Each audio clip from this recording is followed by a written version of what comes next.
while I'm listening to the song of Moira de la Torre na Paubaya. Kasi maraming pumasok na memories itong kantang to simula nung mapakinggan ko to. Pero simula mayroong lines to na ako ang kailangan pero hindi ako ang mahal. So, welcome back again mga ka-e-squads, and I'm your gorgeous vlogger for today, your Erica P. And welcome back to my YouTube channel. And please don't forget to subscribe to my channel, click the notification bell, click the like button for more notification para you can update sa aking YouTube channel.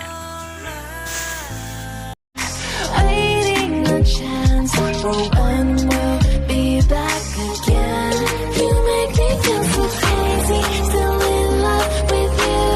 You make me feel amazing when I'm next to you.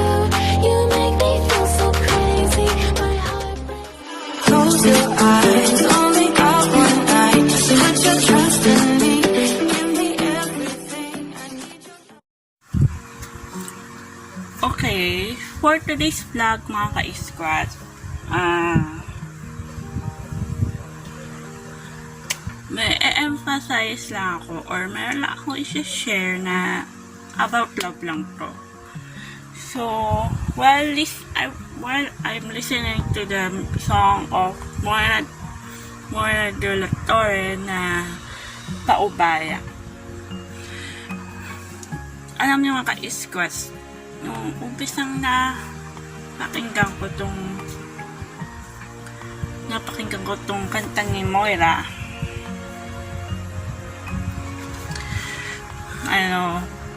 pumasok sa akin yung taong mahal ko or taong gusto ko.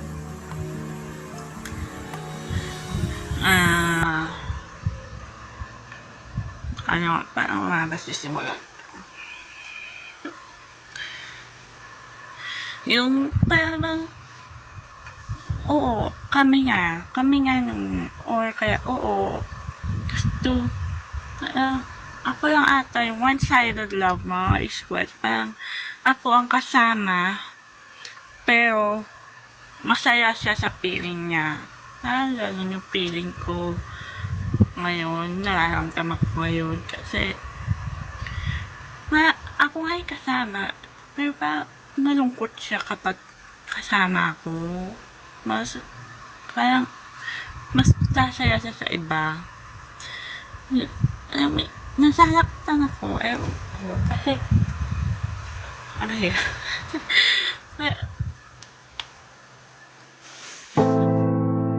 I dare you to fix me.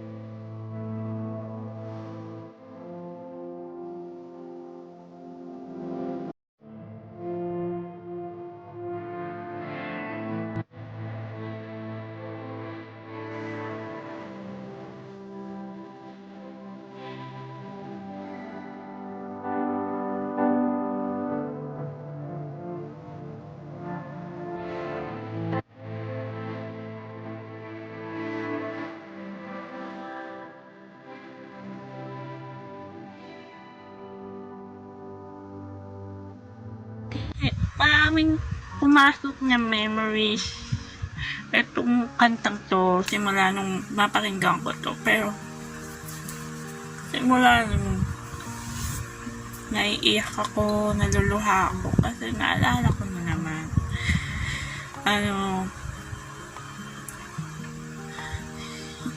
itago na natin sa pangalang Matt. Hindi ko kasi alam kasi parang kasama ko siya. Pero mas masaya siya sa iba siguro. Hindi ko alam kasi parang hindi na siya masaya sa akin. Hindi ko rin alam kung bakit. Tatanggapin ko naman kung ayaw na niya, kung gusto niya itigil. Pero wala naman kasi akong karapatan kasi hindi naman kami one-sided love lang ako. Patuloy pa rin ako nagmamahal sa kanya kahit hindi niya ako mahal. Parang ganun yung paubaya. Pero hindi ko kaya magpaubaya ng taong sobra ko lang minahal. Kasi pag pinaubaya ko, mas lalo na ako masasaktan. Diba lang masaktan na andyan siya, minamahal ko pa. Kaysa ipaubaya ko na mas masasaktan lang ako.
Ayun nga.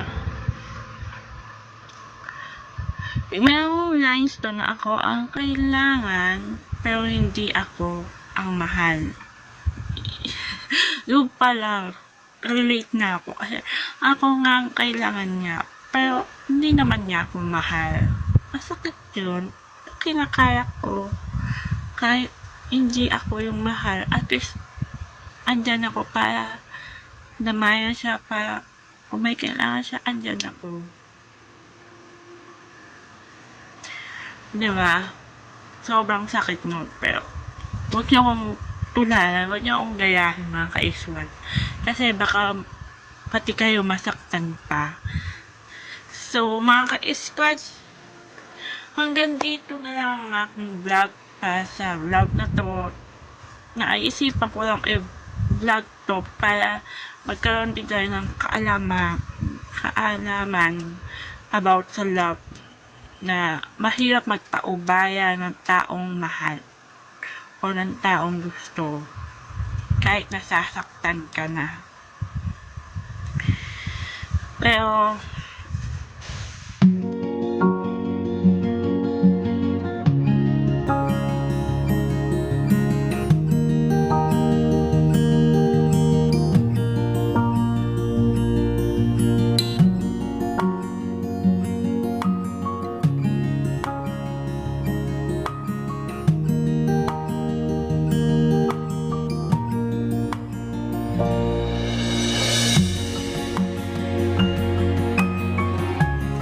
oo, mahirap.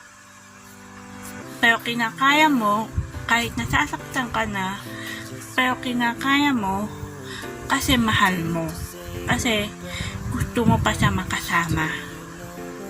Kahit sobrang sakit na, titiisin mo na lang yung mga sakit na nararamdaman mo towards sa kanya. Na nararamdaman mo na bumibitaw na siya, pero ikaw nag-hold on ka pa sa kanya. Sobrang sakit nun at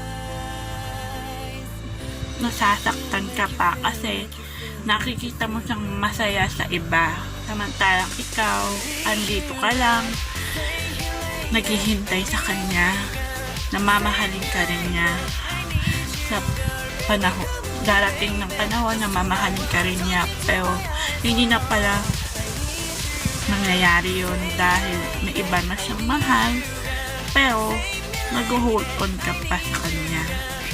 Diba? Ang sakit nun. Hindi niya sinasabi na may iba na siyang mahal.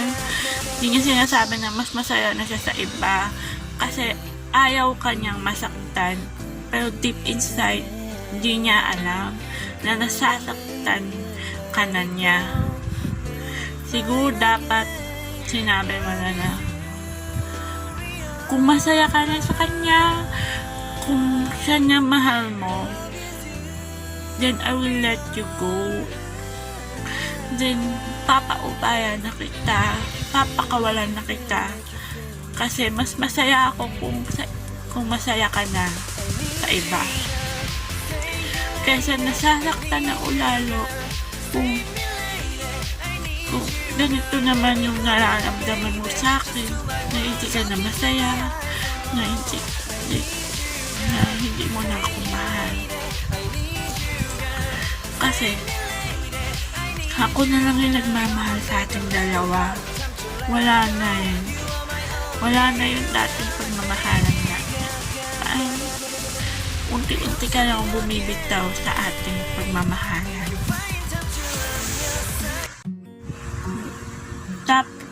Mga ka-iswad, ang love advice ko dito, kung ayaw na niya or hindi na niya kaya, just ask her or him kung ano na ba ang gusto niyang mangyari.